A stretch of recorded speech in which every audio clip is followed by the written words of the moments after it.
This is the Engwe L20 3.0 Boost. Engwe have gone totally legal now. They've still got the boost button, so you can get that maximum amount of power, but they're also very proud to say that this is the first compact e-bike that has full suspension. Let me know in the comments if you think they're wrong. Oh, that was me boosting off on this, the new iteration of the Engwe L20. We've had the L20 normal, we've had an L20 boost, and now we've got an L20 3.0 Pro, which isn't this one, that's a mid-drive one, and this one, the L20 3.0 Boost. Now the bike is 48 volt, 250 watt class motor. It's probably capable of more than that because it is a 75 Newton meter torque motor, which we'll see shortly on the hill climb. But they try to keep everything legal, so they've got it classed as 250. There's no throttle, and it doesn't go over 15.5, and there doesn't appear to be a way of unlocking it. So if you get this, it is going to be a totally legal e-bike. Here we are, taking off, not quite from a standstill, but up a hill. It has got a torque sensor which kicks in very quickly, and you can use the boost straight away to help you get away, which is quite nice. And here we are on the worst road in Wolverhampton, because they're also saying this is the first compact e-bike with dual suspension. They say it's ideal for a 4+2 driving configuration. No idea what that is. So let's actually see if it's compact enough to go into my standard size Nissan Leaf boot. On the Engwe website, they show you easily getting into a boot, but it is a Tesla Model Y, which is a big boot. This isn't. So first of all, get rid of the stand. Pedals, although nice and metal, not foldable. So pull that clip. Now it's worth noting that although they call it a compact e-bike, it's not a light e-bike. Okay, it does have a nice little metal thing to land on. Now put this clip down here. So now it's folded. Will it go in the boot? Now I think it will actually. Let's put the saddle down as well. There we go.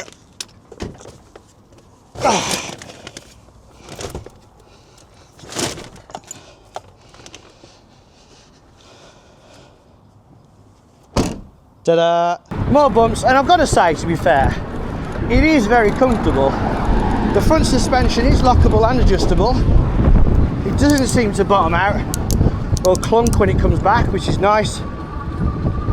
The rear suspension also seems quite nice. Let's check that suspension out. It is quite nice.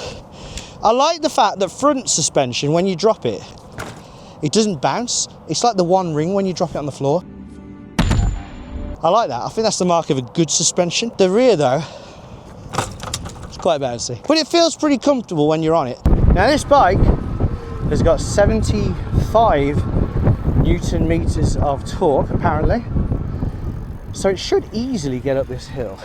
Oh, we do have a problem actually, because there's no throttle on the bike. Engwe have got scared, basically. There was an article about illegal e-bikes, and the picture that whoever wrote the article, they decided to use an Engwe bike. And now I think Engwe feel like they're the poster boys of illegal e-bikes. So they're moving away, they seem to be moving away from the big fat tyre, fast e-bikes, and they want to be as legal as they can. They got it wrong on the last boost, obviously. This one's fully legal, but because it's a torque sensor as well, you don't get full power. However, because we've got the boost button, no matter how little effort you put in your torque, I'm hoping that the boost button will give us the maximum power. So it should be able to give us a fairly fair uphill time. It's got 7-speed Shimano Tawny, but it's got the undershifters, which I quite like. 3, 2, 1, go. Right, so I've pressed the boost button. I'm not really helping, but I have got a pedal. It's got to feel that I'm putting a bit of effort in. Now I think there's a difference between this one, that unlike the last one where the boost button only work, you pressed it once and it worked for a bit, and then it cut out, then you have to press it again. I think on this one, you've got to hold it in. But I think we're pretty much going to get a fair test, and we are getting up the hill. And although I'm resting on the kind of chain, so it's taut, I'm not really helping. It's a very weird situation we got here, but it's getting up actually. But yeah, you've got to hold it. If I just quickly let go, yeah, you lose the power straight away. So you've got to hold the boost button. So I'm continually holding it. Right, and then we're up the hill. So now we've flattened out and across the line. So well done. At least the torque claims seem to be fairly good. And obviously, if I was in a higher gear and I was actually pushing myself, it would have been a lot faster than it was even then. Right, let's just try and get a bit of speed up, see how fast we can go. Right, so the power's cut out. I'm all on my own power now. Got 18, 19. I'm not trying particularly hard. Right, go on, that's 20, 21.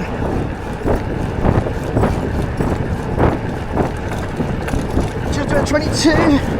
Need a 22. Oh, that'll do. 23. That's quite difficult, that was.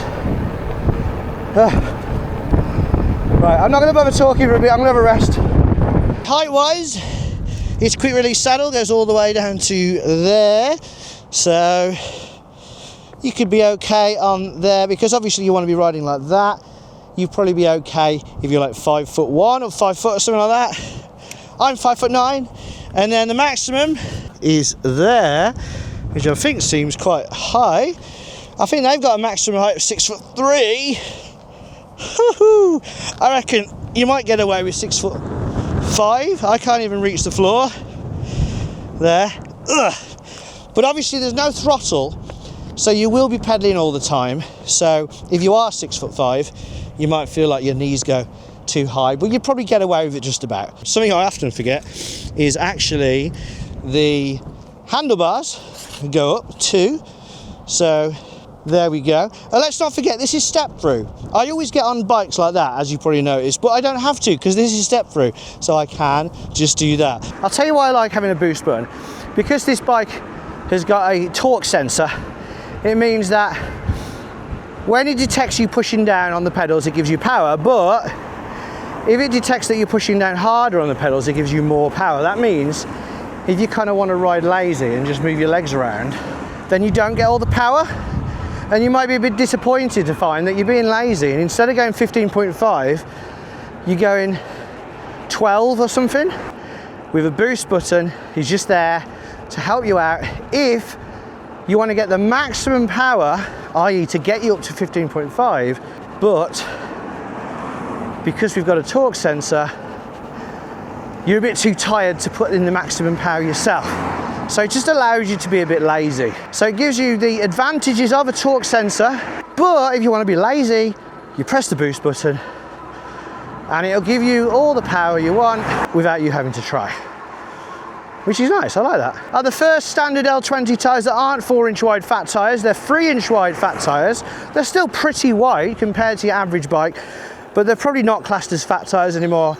They're still 20 inches in diameter, but coupled with that dual suspension, and because the 3-inch fat tyres, well, the 3-inch tyres are still pretty bouncy, they're only pumped up to 25 psi, it does make this a very, very, very comfortable bike. Decent brakes there, I didn't know that van was going to come this way. Well, there we go. We'll do a proper brake test though. Right, there's no cars behind me. We're going 20 miles an hour. I'm going to do another brake test. Should we go 20 and... There we go. Let's actually do paces. 1, 2, 3, 4, 5, 6 paces. It has got a horn, by the way. That's a pretty cool horn. It's very bright right now, so you probably won't be able to see them. There's the front light there. Let's show you some footage in the dark. And the rear light there. Sadly, it is not a bright light. It is just a simple rear light. But they are both wired into the bike, so they run off the bike's battery, so you don't have to worry about charging. So that's nice. Hold the boost button, push down, not even that hard, listen.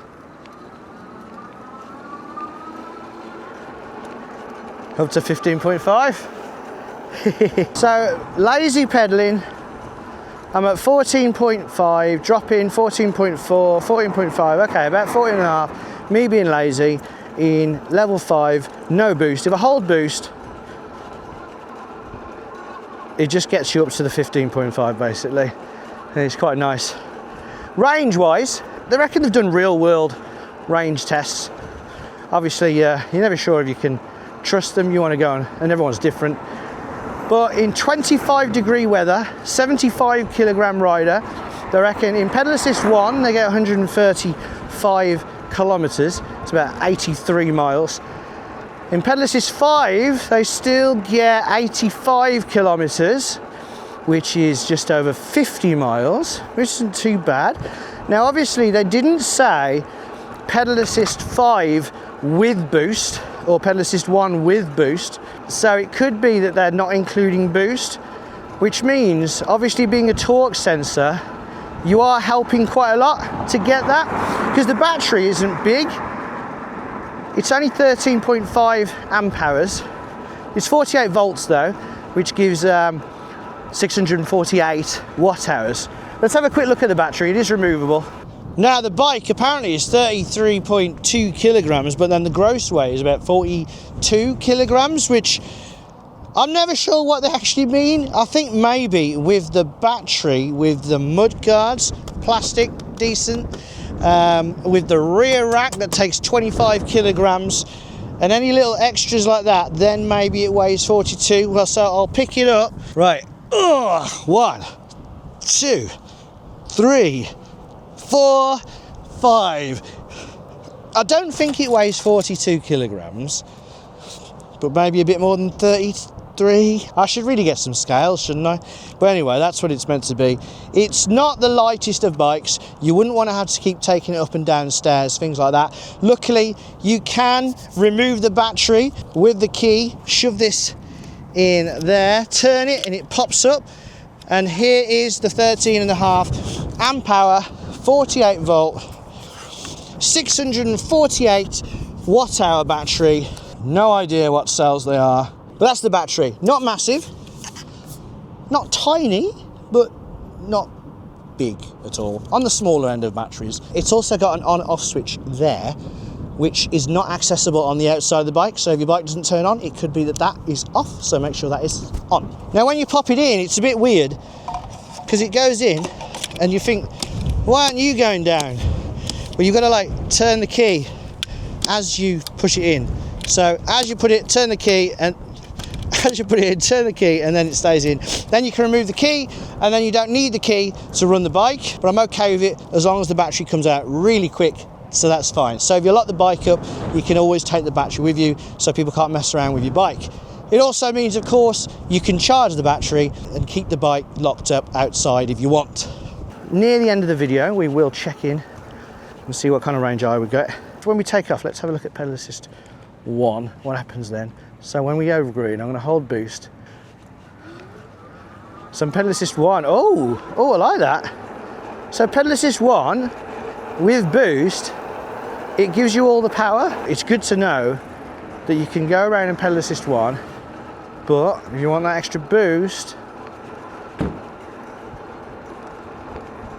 it'll get you up to 15.5. This screen, by the way, it's very bold. I like the fact that that boost, it says boost when it comes on. If you press I, you get some different settings. You've got max speed, average speed, trip mileage, full mileage, how long you've been riding.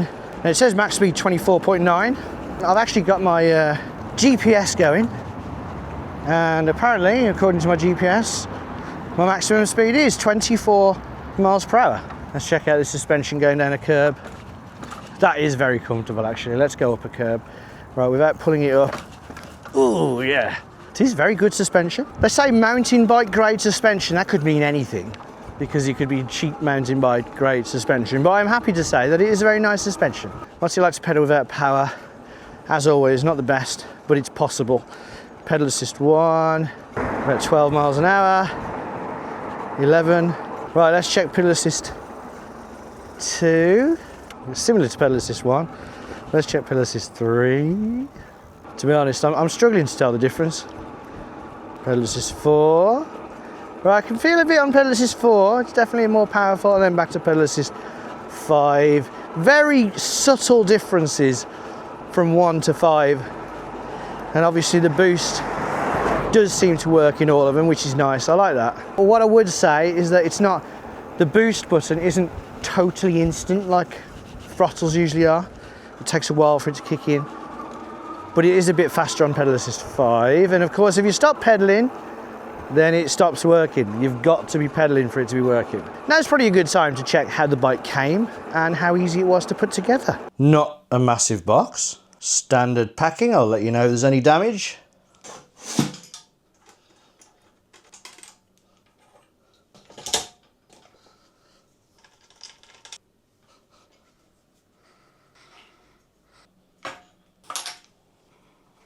Get the pedals on, get the stand on, it on, front mudguard on. Get the axle, put it in there. The short bit by the brake disc.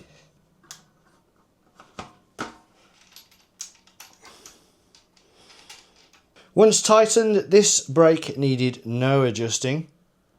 Don't forget, once you have got the handlebars on, to straighten the handlebars with the front wheel and then tighten these up. Also, eagle-eyed viewers may have noticed that I put this on backwards at first. When you put it on, it should be tilted forwards, meaning this metal bit is at about 11 o'clock. In the box, we've got an 8 amp charger, which should charge the battery in about 2 hours. We've got an axle, we've got some tools, we've got some bits, we've got a pump, thank you, and we've got some pedals. I didn't see a manual. Oh, this is a nice touch. There's a little warm tip attached to the handlebars.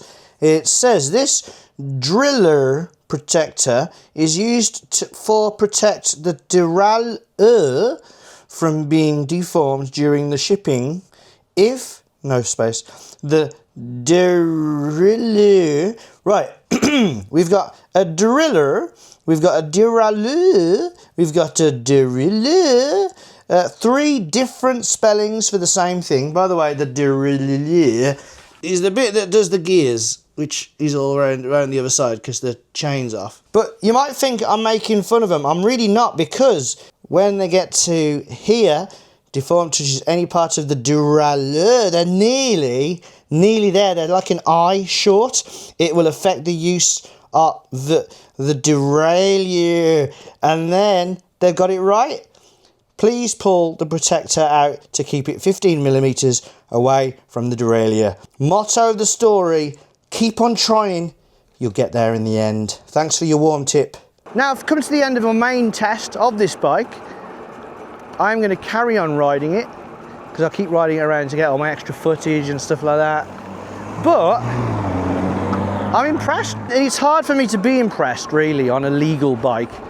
Because, you know, when you ride some faster bikes in Alabama, then when you get a bike that only goes 15.5 miles an hour, then it's not like hair raising, even though I've got no hair. But I like the way it all works. I like that you've got your torque sensor that allows you to take off at the lights quite easy, considering you haven't got a throttle. I like the fact that the boost button allows you to be lazy on the torque sensor and gives you that full power. I like the full screen. I like the brakes. I like the fact that it's got 180 millimeter discs, which are good. I was quite impressed with that. I think the smaller wheels actually help, because fat tires are cool and all, but they do slow you down a bit. And they do make it a bit harder to pedal. I like the suspension, that was very good. It did well over the worst road in Wolverhampton. I like the torque, especially on the boost button. It did do pretty well up Sandy Lane. So yeah, all in all, I do like it. There's got to be some negatives there. I'll come up with some negatives. So when I was riding the bike, I'd say if there was a negative, and it's not really a negative, it's the boost. Now I haven't seen any adverts yet for this, but I'm sure that when they do adverts for it, they're going to be pressing this boost and zooming in on the boost key, and then suddenly they're going to go, "Wah!" it's not like that. It's not like that at all. In fact, if this had a cadence sensor that when it detects the spinning, it gives you all the power, you wouldn't need the boost at all. All it's doing is giving you the maximum power. A torque sensor only gives maximum power when it feels you're putting in enough effort. So all it does is give you the power that a cadence sensor would have given you, because of course cadence sensors always give you the maximum amount of power depending on what pedal assist setting you're in. So where in the past I've not really liked torque sensors because they're great for taking off at the lights because they sense you pushing down and then give you the power, unlike cadence sensors which require you to turn it round, which can be quite hard if you're on a hill and maybe even you've left it in high gear. So the torque sensors are better on hills, but they're not as good once you get going because you've always got to keep putting the effort in, which maybe you don't want to. You might like this, you might not like this. You hold it down constantly, so if you're feeling lazy, you've got to keep holding it down. I probably prefer the old one because I'd probably rather press it and forget about it. And then when it runs out, I don't mind just pressing it again. But when you've got to constantly hold it down, I suppose it could get a bit tiresome, maybe. It depends. What do you think in the comments? Which one do you prefer? And I haven't got it, but you can put a basket on the front and a basket on the back. And if you see their advert, they carry some fruit. And the fruit doesn't drop everywhere. Despite me saying there were no obvious negatives, i.e. nothing really disappointed me while I was riding the bike, there are some features that could have been improved. The suspension, tyres and handlebar grips do make this a very comfortable bike, but then it's let down by the saddle. Ow. Which appears comfortable, it's nice and soft, but it does start to hurt after about 8 miles. It's a shame you can't unlock the bike. I think Engwe should stop panicking and realise that if someone wants a throttle on their bike, then they should be able to have one. Many older riders really struggle to push off, and a throttle, even a legal one that works up to 4 miles per hour, would be very useful. In fact, the boost button on this bike should also have worked up to 4 miles per hour without pedalling. Remember Engwe, the ability to have a throttle on the bike is not illegal. Also, I wish the rider still had the ability to unlock the top speed of the bike. Maybe use the method that Cyrush, a Crazy Bird and a Scooter and many other brands have chosen, where you actually have to disconnect a wire to do it. It's not as easy as doing it on the computer and you don't have to advertise it as a feature. For the price, I think the rear light should have been a brake light, and also the battery was a bit small. Although I never run batteries down to 0 as it can damage them, the way this was depleting, I predict that I would have got about 30 miles range on the bike. That's with me, a 100kg rider on a cold day in pedal assist 5 and liberal use of the boost button. Whilst 30 miles isn't bad, considering the bike is locked to 15.5 miles per hour and it's a torque sensor, so I'm always helping, I would have expected to get much closer to 50 miles. I mean, the main negative is that it doesn't look as cool as it used to. I personally think, especially for a step through, the L20 and the L20 Boost looked really cool with their BMX style handlebars. This doesn't look as good, but it is a bit chunky and you can get the BMX handlebars, but you've got to pay that extra 70 quid to get it, haven't you? At the moment, until the end of April, sorry if you're watching this like way in the future, but it's 1,299. It's going to go up to 1,399. However, we will have a link in the description and also a discount code. So hopefully you should save a bit more money on top. If you're interested, check out the link in the description. If you use it, it does help the channel a lot because we'll get a little bit of commission from you. Well, from them, you don't pay any extra. If you enjoyed that video, do give us a thumbs up.